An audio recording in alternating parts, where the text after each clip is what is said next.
जी आदिल भाई अस्सलाम वालेकुम। जी जी, वालेकुम सलाम। कारी साहब की हाल है जी? ठीक हो? खैरियत ना? अल्हम्दुलिल्लाह अपना। मैं ना बड़े दिनों से आपको तलाश कर रहा था, आज फिर दोनों मिलके मुझे, हालांकि बैरिस्टर साहब है नहीं, इकट्ठा सवाल होना था। वो इमरान बहुत रियाज ने कहा डील भी था। चले कोई नहीं, 20 मिनट्स आई थिंक जी। चले आ जाते, इतने में इधर ही रहता हूँ। अच्छा, इमरान ने कहा कि यार आप मुझसे हेल्प ले लेते भाई, अब दुश्मन का दुश्मन तो दोस्त होता है ना। अब आप लोग हैं भी एक ही जगह, तो मुलाकात नहीं हुई किसी दोस्त ने, मुश्तरका दोस्त ने करवाइए कि नहीं? नहीं सर, कोई नहीं इमरान रियाज से मुलाकात। मैंने पब्लिक जो है वो अपील्स गई थी उनको, हाँ, दरमियान में जो लोग हैं उनकी तरफ से गई थी।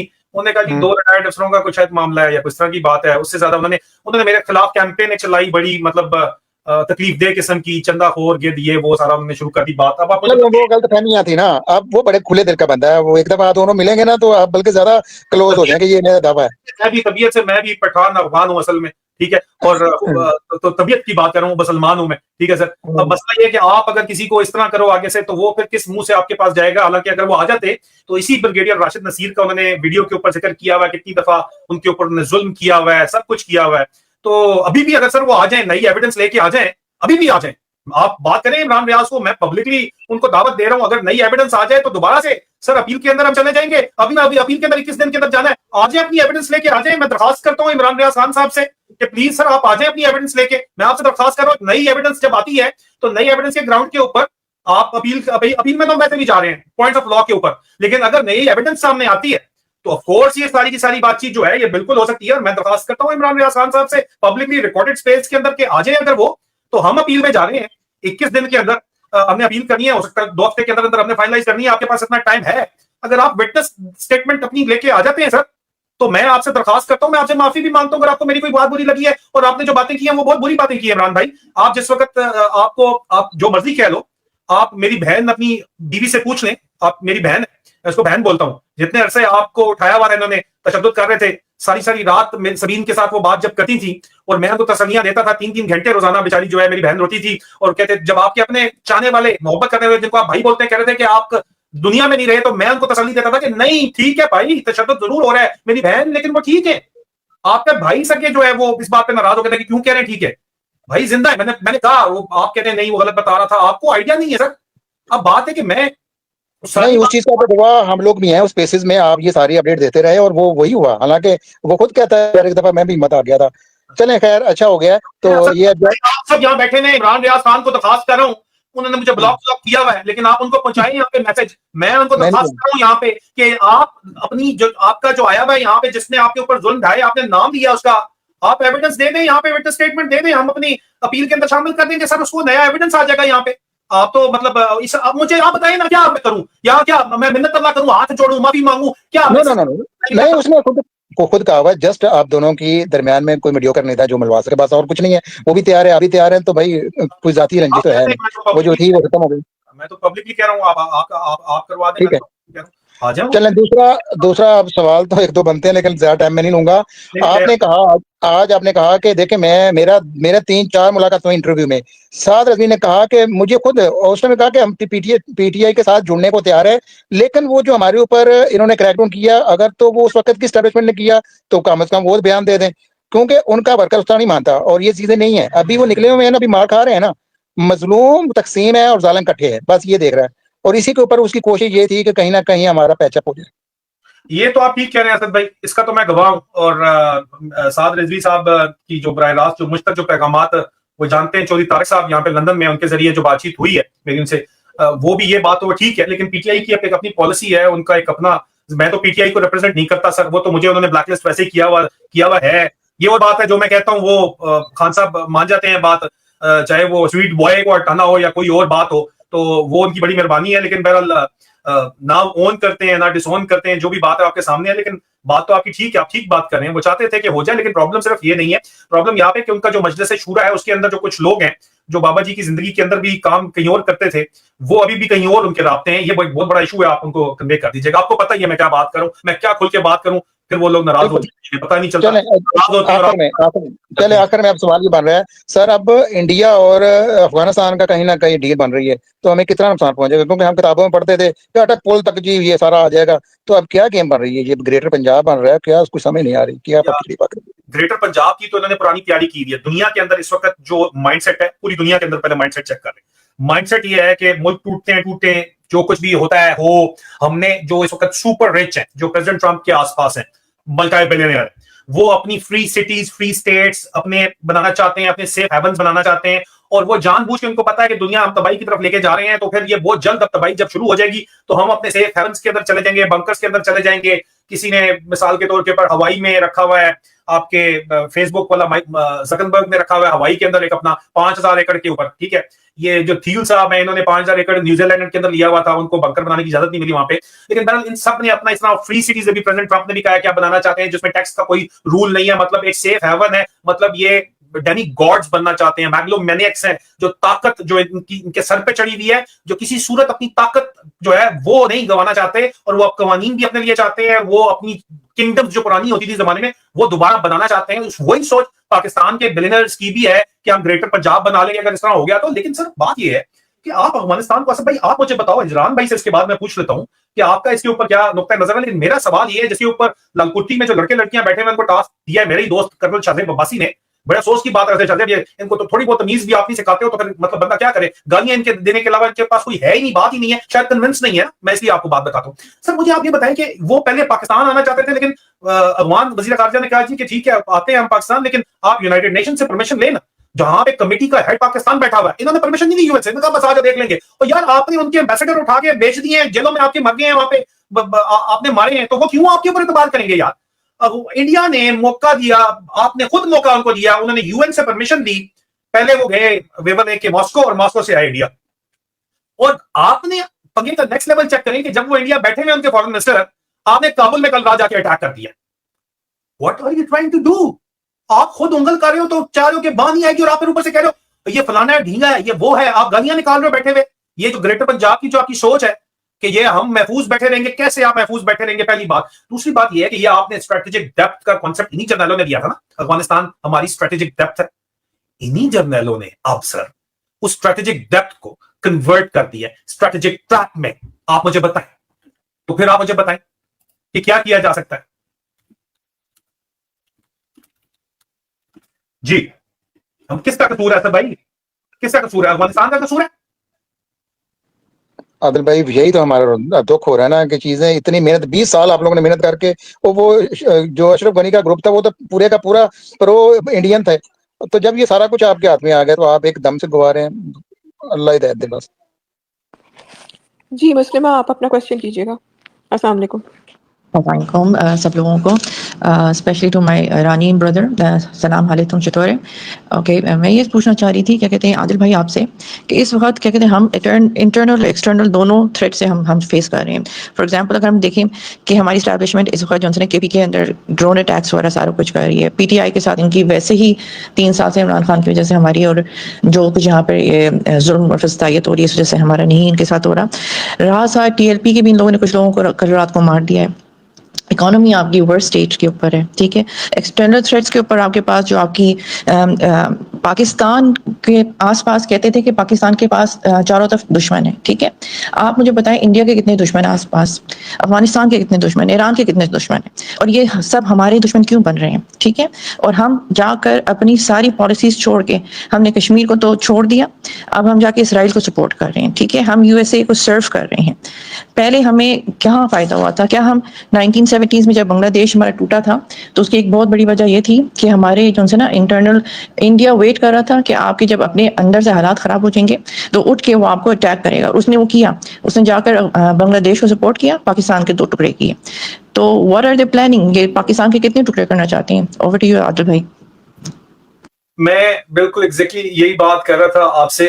अगर आपको थोड़ी देर पहले याद हो कि जो इस वक्त ग्लोबल मॉडल बन रहा है, वो हमने इससे पहले बात की है, ग्रेटर पंजाब वाला जो मॉडल है, ये इनके जहन में सिटी स्टेट्स या कॉर्पोरेट सिटी स्टेट्स का जो मॉडल है, ये बेसिकली इस मॉडल के ऊपर दुनिया को आगे लेके जा रहे हैं, खुद दुनिया को एक्सेलरेट कर रहे हैं, दुनिया की तबाही को, कि यहाँ पे जंगें हों इसको, और हालात बेशक आम आदमी मरता है तो मरे, survival of the richest, not the fittest but the richest, survival of the richest है। वो लोग फ्री जो ये सिटीज बनाना चाह रहे हैं या सेफ हेवन्स बनाना चाह रहे हैं, और मिडिल क्लास के लिए उन्होंने सेफ हेवन्स बनाई नहीं है, जिसमें इसराइल की एक मिसाल है, पूरी जो है वो स्टेट और उसकी एक्सपेंशन साथ शामिल एक जो है वो एज अ फोर्टिफिकेशन बना दी जा रही है, कि फोर्ट बनाया जा रहा है।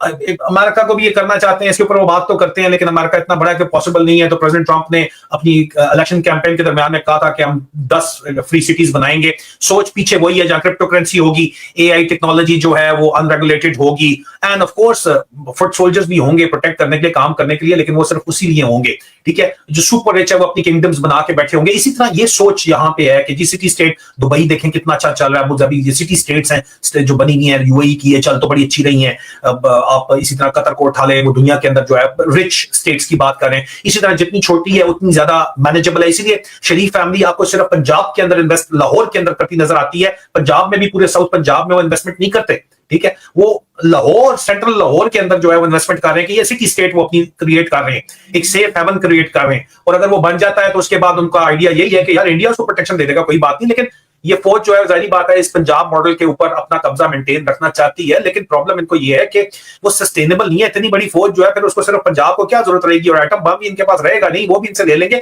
लेकिन इन्होंने जो आपकी स्ट्रेटेजिक डिप्लॉयमेंट है पाकिस्तान के अंदर, आपके न्यूक्लियर एसेट्स की, सब पंजाब में क्यों है सिर्फ? आपने कभी सोचा? मैं उसकी एग्जैक्ट, बहुत से लोग बैठे हैं, नहीं तो मैं उसकी एग्जैक्ट लोकेशंस भी बता सकता हूं। मिसाल के तौर के ऊपर इंडिया ने अभी किराना हिल्स के ऊपर अटैक किया।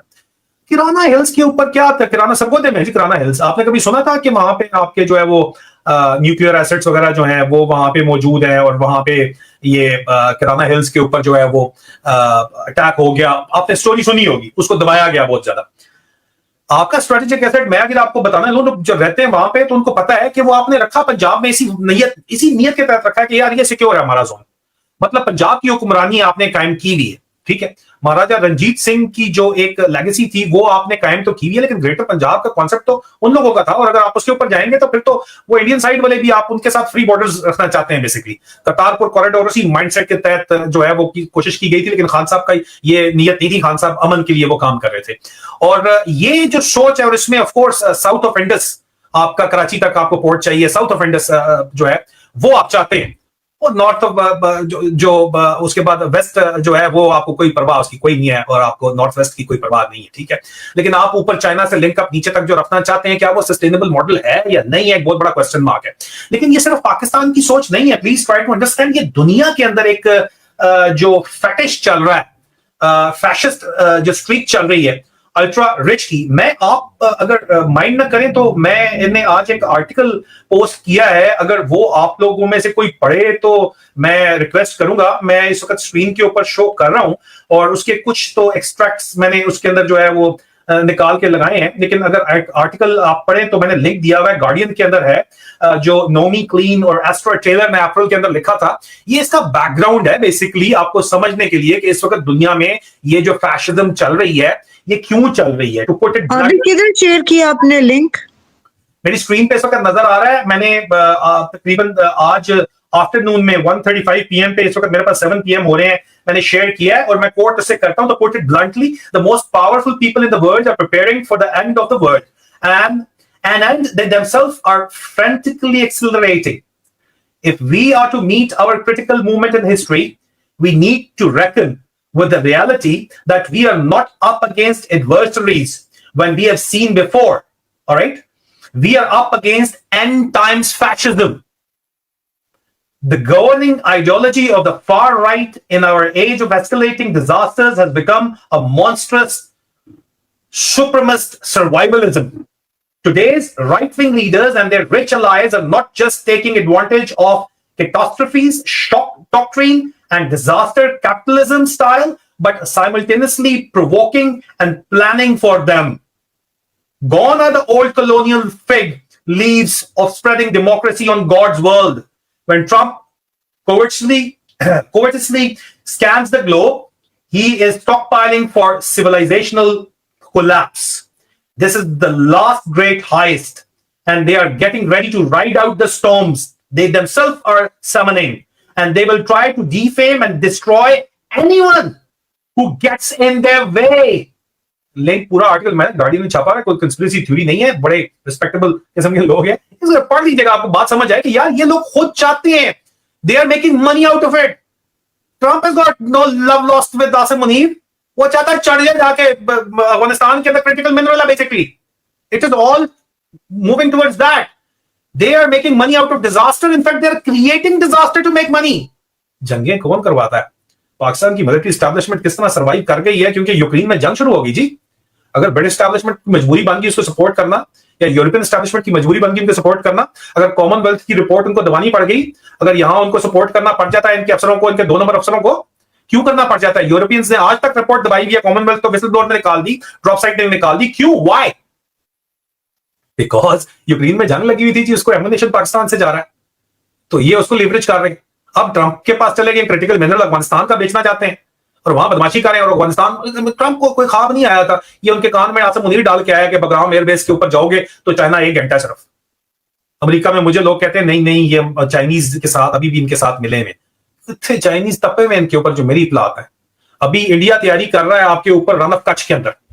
आपने रन ऑफ कच्छ के अंदर जो काम किया था, जो यहाँ पे फौजी अफसर बैठे, मैं ज्यादा बात नहीं करता, आपको याद होगा ओरियन तैयारा आपका इंडिया ने गिराया था, तो आपने होवरक्राफ्ट ब्रिटिश से लिए थे नए नए और वो आपने चला दिए थे अंदर जाके वहां पे रन ऑफ कच्छ में, उस पे पूरी पूरी कंपनियां बैठा के ब्रांड न्यू रॉकेट लॉन्चर्स आपने एयर टू एयर मिसाइल लेके सब कुछ रन ऑफ कच्छ की जो वो दलदल है उसके अंदर डूब गया था, बिकॉज ओवरलोड कर दी थी आपने। और अभी भी आपके पास टोटल 3 गिनती के होवरक्राफ्ट है और वो इंडियंस ने तैयारी की हुई है बड़ी तगड़ी किस्म की। और आप वहां पे चाइनीज ट्रॉलर भी रन ऑफ कच्छ में फिर रहे हैं, तो आप चाइना पे जाके मिन्नत तरला कर रहे थे कि अभी हमें बचा लो। चाइनीज अभी इस मूड में नहीं है, वो वैसे 10 दिन की छुट्टी के ऊपर थे, वो नेशनल सेलिब्रेशन चल रही थी और अभी कहते हैं अच्छी हूं तो याद आई 18 जरा दसिए जाओ ना, जरा पसनी की पोर्ट दो ना ट्रंप को। वो कहते नहीं नहीं वो तो आपको बता के उनको फंसाना चाहते हैं। वो यार इतने बच्चे वो भी नहीं है, they are just it is a transactional relationship. और वो मुशाहिद हसन सैयद साहब जो कि चाइनीज इंटरेस्ट को रिप्रेजेंट करते हैं पाकिस्तान में, आके कहते हैं कि भाई ये चाइना वाइना हमारा पक्का नेबर है, तो ये तो अमेरिका आज है कल नहीं है। इस तरह की बातें सब काम नहीं करती। अगला निशाना जो है वो ईरान है, ये भी मैं आपको बता दूं। और वो अभी तक जो है जाहिर बात है डबल गेम आसिम मुनीर कितने अरसे तक कर लेगा, तलकात है आसिम मुनीर के पुराने वहां पे, लेकिन इस लेवल के ऊपर तलकात वलकात कायम नहीं आती, साइड पे उठ जाते हैं। और बेसिस आपने पहले भी उनकी इंटेलिजेंस भी दिए हैं, एयर स्पेस आपकी यूज हो रही है, आगे भी आप करेंगे। तो ये Other people are asking if you can share the link on the Twitter space also, please. How do I do that Vijay? I don't know, copy paste करके. ओके, कॉपी लिंक मैंने कर दिया है। अभी इसको how do I share it with the space? I don't know. मेरी screen पे नजर आ रहा है और मैं आपको भेज देता हूँ विजय, आप यहाँ पे शेयर कर दीजिएगा, ठीक है? बस आदिल भाई मैं यही देख रही हूँ कि जो मुल्क के हालात हैं आप मुझे ज़्यादा बेहतर जानते हैं। मुझे ये लग रहा है कि ये जानबूझ के पाकिस्तान को क्राइसिस में लेकर जाना चाह रही हैं, क्योंकि इसराइल को भी एक्सेप्ट करना है। दूसरा ये पाकिस्तान को इतना डिस्टेबलाइज करना चाह रहे हैं ताकि इमरान खान वापस आएँ तो चीज़ें बहुत मुश्किल हों। और अपने जितने भी इनके आका हैं इनको ये सब कुछ चाह रहे हैं कि दे दें, वापस तो इन्होंने आना नहीं है। और पाकिस्तान के हालात इतने तबाह कर देंगे कि यहाँ रहने के काबिल नहीं आएगा। आई डोंट नो, आप बताएं। मैंने इसको अभी आंसर किया कि ये आपको ग्लोबल पिक्चर देखनी पड़ेगी। सिर्फ आप पाकिस्तान या अपना खित्ता देख रहे हैं तो आपको थोड़ा पूरे का पूरा इस वक्त जो डार्क एरा शुरू हुआ है वो पूरी की पूरी दुनिया में आप देखें कि आदिल भाई दजाली एरा आप कह रहे हैं ना, न्यू वर्ल्ड ऑर्डर की तरफ आप इशारा कर रहे हैं ना। अमर मूसा की बुक है दज्जाल द एंटी क्राइस्ट, अगर आपने पढ़ी हो तो। वो इजिप्शियन स्कॉलर है, बहुत ही मशहूर और बड़ी पुरानी किताब है, 90s में उन्होंने लिखी थी। उन्होंने लिखा था कि एंड ऑफ टाइम्स की, और ये एंड ऑफ टाइम्स जो है ये फिलॉसफी के ऊपर ये बेस करता है, एंड ऑफ टाइम, जो कि क्रिश्चियंस भी उसको बिलीव करते हैं, ठीक है। तो इस वक्त president Trump, JD Vance vice president, खुल के ये लोग बात करते हैं कि जी एंड ऑफ टाइम्स आने वाला है, ठीक है। एंड ऑफ टाइम्स अभी आने वाला है और हमने सिर्फ अपने बारे में सोचना है, अपनी फैमिली के बारे में, अपने मुल्क के बारे में, अपने नेबर्स के बारे में, अपनी कम्युनिटी के बारे में सोचना है। वो अपनी रेस को बढ़ाना चाहते हैं, एक रेसिस्ट थ्योरी, प्यूरिटन थ्योरी लेके आना चाहते हैं। इसलिए मैं आर्टिकल कह रहा हूं कि आप लोग पढ़ें तो आपको बहुत सी चीजें क्लियर होंगी। इसी तरह ये जो उसको उसके ऊपर वो कहते हैं कि जी एंटी क्राइस्ट आने वाला है, ठीक है। उसके अलावा वो कहते हैं कि जनाब मसीहा आने वाला है। हालात इस वक्त वो कहते हैं कि जो क्रिश्चियन ज़ायनिस्ट हैं जो इस वक्त पावर में है, वो कहते हैं कि जनाब उनकी जो इस वक्त जो प्रेसिडेंट ट्रंप के आसपास हैं, टॉप पावर के अंदर लोग जो बैठे हुए हैं इस वक्त, वो कहते हैं कि जनाब इजराइल की एक्सपेंशनिस्ट डिजाइन ऐसे हालात पैदा करें कि मसीहा आएगा, और वो आएगा तो फिर हमारा जो है वो मजहब दोबारा से ऊपर जाएगा। That is what they believe, okay. मुसलमानों को रिप्रेजेंट, अमर मूसा की किताब है दज्जाल द एंटी क्राइस्ट में 90s में उन्होंने 35 निशानियां लिखी एंड ऑफ टाइम्स की, क़यामत आने से पहले की। उसमें से 30 उन्होंने प्रूव की है कि पूरी हो गई है, मतलब, और सिर्फ 4-5 बड़ी विजिबल रहती हैं, जिनमें सूरज का मशरक की जगह जो है वो निकलने की जगह मगरिब से निकल के मशरक में गरूब होना, मक्के की जमीन से जानवर का निकलना, और विजिबल जो है वो दज्जाल एज अ पर्सन आना, वो उन्होंने लिखा हुआ है। वो कहते हैं, वो क्रिश्चियन भी बिलीव करते हैं कि एंटी क्राइस्ट ने आना है, ठीक है। ये अब आप कह रहे हो ना कि भाई जो के इनके सेकुलर लोग थे वो भी प्रेसिडेंट ट्रंप के आसपास आपको नजर आएंगे प्रेयर्स इस वक्त करते हुए कि भाई ये खत्म होने वाला है। They themselves want to accelerate this entire process. तो ये पूरी दुनिया के अंदर इस वक्त निजाम फैला हुआ है। और वो जो उन्होंने 30 प्रूफ किया उसके अंदर है कि जनाब सच्चे को झूठा समझा जाएगा, झूठे को सच्चा समझा जाएगा, मर्द तो गुलाम है, औरतें भी गुलाम होंगी। और उसको उन्होंने कहा कि जी वेस्टर्न सोसाइटी जो इस वक्त पूरी दुनिया के अंदर फैल गई है उसमें औरतों को भी काम करना पड़ता है, वो भी गुलामी है असल में। तो वो उन्होंने बहुत सी चीजें जो है उसको प्रूव की हैं, इस तरह की बहुत सी चीजें उन्होंने उस किताब में, छोटी सी किताब अगर आपको मिल जाए तो उसको पढ़िएगा। तो आपको मैं ये बताना चाह रहा हूं कि ये मुसलमानों की मैं आपको थियोलॉजी बता रहा हूं। इस वक्त मेन स्ट्रीम क्रिश्चियन थियोलॉजी भी जिसको अमेरिका लीड कर रहा है वो यही है कि you are heading towards end of time. लेकिन जो प्रॉफिटियर्स हैं they are making use of it कि होता है तो होए, हम इस वक्त अफगानिस्तान पे इसको चढ़ा दो, इसको इस पे चढ़ा दो, इसको इस पे चढ़ा दो, जो कुछ निकाल सकते हो निकालो, केवल जितना मर्जी होता है हो, जितने मर्जी नुकसान होता है हो, इनको कोई परवाह नहीं है, बंदे मरते हैं मरे। दे वांट कि जनाब एक खास वो रेशियल थ्योरी भी है, उसमें भी जो है वो सर्वाइवल ऑफ द रिचेस्ट की मैं बात कर रहा हूं कि वो लोग बच जाएं, अपनी सिटी स्टेट्स के अंदर आ जाएं, जो ग्रेटर पंजाब का जो मॉडल ये बनाना चाहते हैं इसी सोच के तहत है कि जी ये लोग जो है सिर्फ जो है रिचेस्ट और उनके खिदमतगार वो बच जाएं। अच्छा, दरमियान वालों को भी कुछ ना कुछ वो अपॉर्चुनिटीज देंगे, ये नहीं है। लेकिन जो गरीब है साउथ अमेरिका के अंदर हो गए, या आपकी कुछ इस वक्त एक एंटी इंडिया सेंटिमेंट भी आपको अमेरिका के अंदर नजर आता है, या कुछ मखसूस रेसेस हैं जिनको वो कुर्बान करने के ऊपर डेलिबरेटली तैयार हैं, वो ये मेन स्ट्रीम आइडियाज की मैं बात कर रहा हूं इस वक्त। ये फैशिज्म, अगर सुपरमिस्ट सर्वाइवलिज्म की मैं बात कर रहा हूं कि जो सुपरमिस्ट हैं, जो सुपर रिच हैं, वो सर्वाइव करेंगे सिर्फ। अंडरग्राउंड बंकर्स बने हुए यार, ये मैं कोई नहीं कह, they have made it. Mark Zuckerberg ने अपना लदा बनाया हुआ है, इलॉन मस्क कहता है मैं मार्स जाके रहूंगा, कौन जाएगा तो फिर रहेगा। आप मुझे सोचे इलॉन मस्क जितना पैसा, is the richest man on earth, the kind of money is spending to reach Mars, कितने लोग पहुंच सकते हैं आपके ख्याल के अंदर? अगर यहां पे जो आपकी अपनी दुनिया के अंदर अल्लाह पाक ने जो खूबसूरती, डाइवर्सिटी और जो नेचर बनाई हुई है उसकी प्रोटेक्शन के ऊपर वो लगा दे, पीस के ऊपर लगा दे, तो आप सोचें कि यार इसमें अल्लामा मशरकी की एक, he was a mathematician, great mathematician, उन्होंने एक पता नहीं आप कहेंगे फिलोसोफर बन गया, लेकिन सिंस ही वास्ट, तो उन्होंने जो मैथमेटिकल अपनी एक फॉर्मूला निकाला था, उन्होंने कहा था कि यार दुनिया की एवोल्यूशन की 5 स्टेजेस हैं। अगर यहां पे दुनिया में अमन हो जाएगा तो ये सारे के सारे मैथमेटिकल इक्वेशन थी कि इकट्ठे उठाए जाएंगे। अब उठा के किधर जाएंगे? जन्नत में जाएंगे, जिधर भी जाएंगे, लेकिन ये बिलीफ है कि जी ये इकट्ठे उठाए जाएंगे, और अगर नहीं होगा तो ये तबाह बर्बाद हो जाएंगे। ये जानबूझ के एक्सेलरेट कर रहे हैं, तबाही और बर्बादी की तरफ उनको लेके जा रहे हैं। ठीक है, देखिए यहां पे कोई डेमोक्रेसी आपको पता है, सिर्फ नारा ही है, कहानी है टोटल सारी।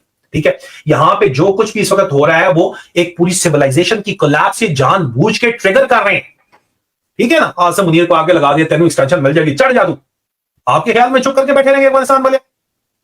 उधर पहलगाम में अटैक करवा दिया उन्होंने, ओवर रिएक्ट किया इंडियंस ने, आप फील्ड मार्शल बन गए, अभी आप पूरी दुनिया को बेच रहे हैं। इंडिया में भी अल्ट्रा नेशनलिज्म बिकता है, पाकिस्तान में भी बिकता है, आप ये चूरन बेच रहे हैं। ठीक है, और कोई बात से सरकारी नहीं रहे हैं, और आपके पास इतने थर्ड रेटेड किस्म के सोच, मतलब सोच नहीं है ना, मसला ये है सोच से आपने माजूर कर दिया लोगों को, आप सोच पे पाबंदी है बेसिकली। तो अगर आप सोचें, मैंने इसलिए लिंक शेयर किया, थोड़ा इसको पढ़िएगा, फिर इसको आगे मजीद इस डिबेट को लेकर चलेंगे। तो सिर्फ ये पाकिस्तान का मसला नहीं है, ये रीजन में इसलिए ड्राइव चल रहा है इस वक्त, पूरी दुनिया में इस तरह का ड्राइव चल रहा है इस वक्त, ये बात समझिएगा प्लीज। ठीक है, और ये बड़े अरसे से चल रहा है, लेकिन इस वक्त इसको एक्सेलरेट कर दिया गया। जी, थैंक यू।